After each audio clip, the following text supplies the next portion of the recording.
کیا خان صاحب وہی پاور چاہتے ہیں، ایبسلوٹ پاور چاہتے ہیں جس کی وجہ سے وہ جٹری ہو رہے ہیں اور غصے میں ہیں؟ وہ نہیں چاہتے کہ ادارے اور سارے کے سارے جو نظام ایک جمہوریت میں چلتا ہے اس طریقے سے ہو، جس کی وجہ سے وہ کبھی چائنا کی مثال دیتے ہیں، پھر خواہش کا بھی اظہار کرتے ہیں کہ کاش میرے پاس بھی ویسا اختیار ہوتا جیسے چائنا میں ہے، سنگاپور کی مثالیں دیتے ہیں، جو جہاں سے وہ متاثر ہیں وہاں ایبسلوٹ پاور ہے، تو وہ شیئر نہیں کرنا چاہتے دوسرے اداروں کے ساتھ اختیارات، وہ چاہتے ہیں میرے پاس ایبسلوٹ پاور ہو، جو چاہوں میں وہ کروں، اس کی وجہ سے وہ جٹری اور غصے میں اس وقت۔ ہمارا جو کانسٹیٹیوشنل میکنزم ہے میرے خیال میں یہ بہت آئیڈیلی پلیسڈ ہے، اور اس میں ہمیں بڑے ریفارمز لانے چاہیے۔ فار ایگزامپل میں تقریباً ہر کابینہ میں میٹنگ میں، ایک سے نہیں دو میٹنگز میں یہ بات کرتا ہوں کہ ہمیں جوڈیشل ریفارمز کی ضرورت ہے۔ جوڈیشری خود بھی کہتی ہے انہیں جوڈیشل ریفارمز کی ضرورت ہے۔ ہمیں نیب کے قوانین میں جو ہے وہ ریفارمز کی ضرورت ہے۔ ہمیں نظام انصاف میں تبدیلیوں کی ضرورت ہے۔ لیکن جو ایک آئیڈیل ایک سمجھیے جو ہمارا کانسٹیٹیوشن کا اس وقت جو فریم ورک ہے، فرینکلی ہمارا بہت ماڈرن کانسٹیٹیوشن ہے۔ جو لوگ بھی کہتے ہیں کہ اس میں صدارتی نظام لے آئیں یا فلانا لے آئیں، ان کو پتہ ہی نہیں ہے کہ آئین کی جو بنیادیں ہیں وہ کس طرح سے بنتی ہیں، کیا ہوتا ہے، صوبوں کا کیا رول ہوتا ہے، وفاق کا کیا رول ہوتا ہے، اور عام طور کے اوپر ایسی جو ہے وہ بحثیں شروع ہوتی ہیں۔ لیکن میری نظر میں جو پاکستان کا موجودہ آئین ہے اس کا جو بنیادی ڈھانچہ ہے وہ بہت شاندار ہے، اور ہمیں اسی ڈھانچے کے اوپر جو ہے وہ چیزیں بہتر کرنی ہے۔ اس ڈھانچے سے ہم ادھر ادھر ہوئے تو پھر اگر ہلے نا تو پھر کھڑے نہیں ہو پائیں گے۔ یہ اس لیے ہمیں اسی ڈھانچے کو ہی اپنی بنیاد رکھنا ہے۔ مطلب یہ بڑی کلیئرٹی کے ساتھ آپ نے اس حوالے سے بات کی، ظاہر ہے کچھ وفاقی وزراء اس کے برعکس بھی کبھی باتیں کرتے نظر آتے ہیں، بٹ آپ نے بڑی ہی واضح طور پر بتایا کہ یہی آئین ہے جس کے ساتھ پاکستان کو آگے بڑھنا ہے، یہی ڈھانچہ ہے جس کے تحت پاکستان کو آگے بڑھنا ہے۔ آخر میں یہ بھی بتائیے گا، چیف جسٹس سے وزیر اعظم مطالبہ کر رہے ہیں کہ جی آپ نوٹس لیں، آنے والے چیف جسٹس سے بھی کہہ رہے ہیں یہ دو نظام نہیں چل سکتے، آپ حکومت میں ہیں، آپ بدل دیں یہ نظام، اور اگر نواز شریف صاحب کے فیصلے کے حوالے سے بہت زیادہ وزیر اعظم غصے میں ہیں تو چیف جسٹس تو سو موٹو لیں،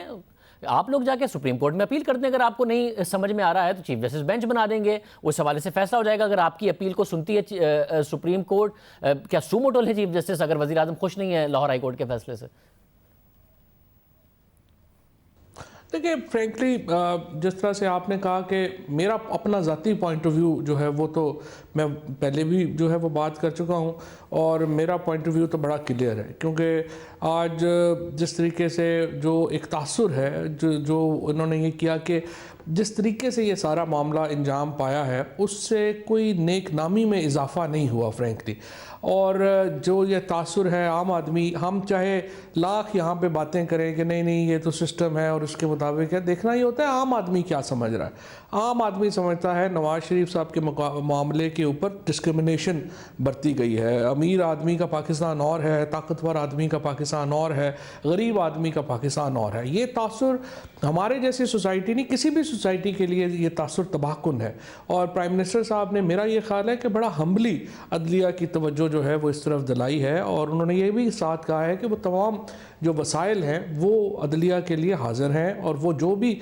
فیصلے کرنے چاہیں وہ اس کے مطابق کر سکتے ہیں۔ یعنی کل جو اٹارنی جنرل نے اور شہزاد اکبر نے پریس کانفرنس میں کہا اور قوم کو بتایا، کوئی 50-55 منٹ کی پریس کانفرنس کر کے، کہ حکومت کی بہت بڑی فتح ہوئی ہے، لاہور ہائی کورٹ کا فیصلہ بڑا زبردست ہے، آپ نہیں سمجھتے حکومتی موقف کی فتح ہے لاہور ہائی کورٹ کا فیصلہ؟ میں تو فرینکلی اٹارنی جنرل صاحب سے اور شہزاد صاحب سے ایگری نہیں کرتا، اور نہ ہی مجھے اس میں کوئی فتح کا پہلو نظر آتا ہے۔ سمپلی بات ہے، انہوں نے جو کیبنٹ نے ایک فیصلہ کیا تھا وہ ایک بڑا توازن کے اوپر مبنی فیصلہ تھا، جس میں یہ کہا گیا تھا کہ آپ باہر چلے جائیں لیکن جو فائن دیے گئے ہیں ان کا آپ انڈیمنٹی بانڈ جمع کرائیں۔ وہ سارا فیصلہ جو ہے وہ امپلیمنٹ نہیں ہوا ہے۔ عدالت نے ایک یقین دہانی کی بنیاد کے اوپر ان کو جو ہے وہ باہر بھیج رہے ہیں، اور یہ میرے خیال میں اس سے زیادہ امپورٹنٹ معاملہ یہ ہے کہ یہ اب ایک لیگل پریسیڈنٹ ہے۔ آپ بتائیے کہ جو سینکڑوں قیدی، اگر ہزاروں نہیں تو سینکڑوں قیدی جو اس طرح باہر جا سکتے ہیں، اب ان کے اوپر آپ کون سا قانون اپلائی کریں گے؟ 800 قیدی آج پرائم منسٹر صاحب نے بتایا اپنی تقریر میں کہ وہ جیلوں میں جو ہے وہ اپنی جان سے ہاتھ دھو بیٹھے ہیں پچھلے 10 سالوں میں۔ آپ ہمیشہ یہ بات کرتے ہیں، اور آپ بالکل درست یہ بات کرتے ہیں کہ جیلوں کی حالات بہتر ہونے چاہیے، اور جس طریقے سے ہمیں سسٹمز کو بہتر کرنے کے اوپر توجہ جانی چاہیے، نہ کہ یہ کہ ہم امیر اور طاقتور لوگوں کو ایک راستہ دے دیں باہر جانے کا اور غریب جو ہے وہ وہیں سڑتا رہے۔ بہت شکریہ فواد چوہدری صاحب ہمارے ساتھ موجود تھے۔ اس حوالے سے کہہ رہے تھے کہ کل جو پریس کانفرنس کر کے اور باقاعدہ طور پر ہیڈ لائنز بنائی ہیں اٹارنی جنرل نے، شہزاد اکبر صاحب نے، کہتے وہ نہیں سمجھتے کہ لاہور ہائی کورٹ کا فیصلہ حکومتی موقف کی فتح ہے۔ وزیر اعظم بھی آج غصے میں نظر آ رہے تھے۔